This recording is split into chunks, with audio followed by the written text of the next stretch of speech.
Men bu rivoyatni bir paytlar bobom rahmatlidan eshitgandim.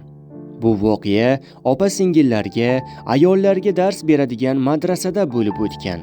Kunlardan bir kuni ustoz o'quvchi ayollarga: "Ey qizlarim, bugun men sizlar bilan savol-javob tariqasida bir aqlni sinovchi o'yin o'ynamoqchiman.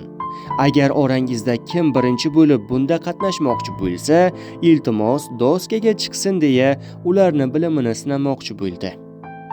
Bir payt o'quvchi ayollardan biri o'z xohishi bilan doskaga chiqadi.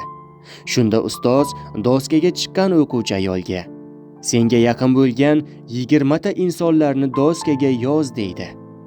Shunda o'sha ayol birma-bir o'ziga yaqin insonlarni doskaga yoza boshlaydi.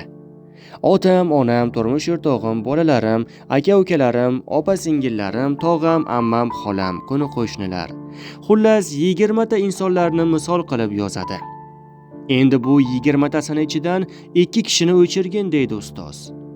Shunda o'sha ayol 2 kishini bu ro'yxatdan o'chiradi. Shunda ustoz: "Endi qolganlar ichidan yana 4 kishini o'chirgin" deydi. Shunday qilib birma-bir o'chiraverib, doskada faqat 4 kishining ismi qoldiriladi. Bular ota-ona, turmush o'rtoq va farzandlar. Shunda butun sinf jimjit, bu hech qanday o'yin emasligini anglagancha o'ylanib qolishadi. Shunda ustoz: "Yana 2 kishini shu ro'yxatdan o'chir" deya buyruq beradi. Shunda o'quvchi ayol doskaga qarasa, ota-ona, turmush o'rtog'i va farzandlari yozilgan turardi. Qaysisini o'chirishga ikkilanib turardi. Ko'z yoshlari bilan ota-onani bu ro'yxatdan o'chiradi. O'chiradi-yu, ko'z yoshlarini tiyib tura olmasdan o'ksib yig'lab yuboradi. Buni kuzatib turgan boshqa ayollar ham xayolida nimalarnidir o'tkazgancha ustozni keyingi savolini kutib turishadi. Doskada esa turmush o'rtoq, er va farzand yozilgan turardi xolos. Shunda ustoz: "Qani yana bir kishini bu ro'yxatdan o'chirgin" deya buyruq beradi. Shunda bu ayol yana ham qattiqroq yig'lay boshlaydi. Ustoz esa bu holatga parvo qilmasdan: "Men senga yana bir kishini bu ro'yxatdan o'chirgin dedim" deya gapini takrorlaydi. Shunda ayol doskaga yaqinlashib, ming bir o'ksik yig'i bilan o'z farzandlarini bu ro'yxatdan o'chiradi. Doskada esa yolg'iz turmush o'rtog'i, ya'ni eri ismi qoladi.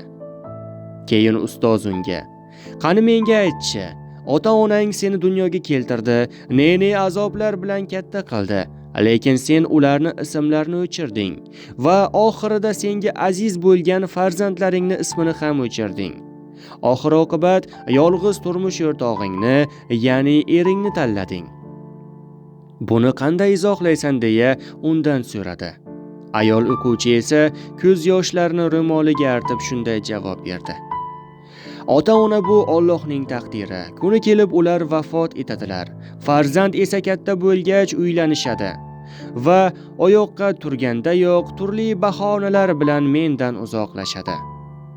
Men bilan bir umr birga qoladigan inson bu meni turmush o'rtog'im, ya'ni erim qoladi" deya javob berdi. Uning bunday javobini hech kim kutmagandi. O'sha muslima singlimizning javobi barcha ayollarimizga dars bo'lsin. Chunki hozirgi kunda ko'pchilik ayollarimiz oddiy bir kiyim-kechak deb, tilla taqinchoq deb janjal chiqarishib, o'z eridan voz kechishib, ajralib ketishyapti. Bugun qizlari nimani xohlasa olib berishayotgan ota-onalarni bo'lajak kuyovlari qizlarni injiqliklarini ko'taradimi?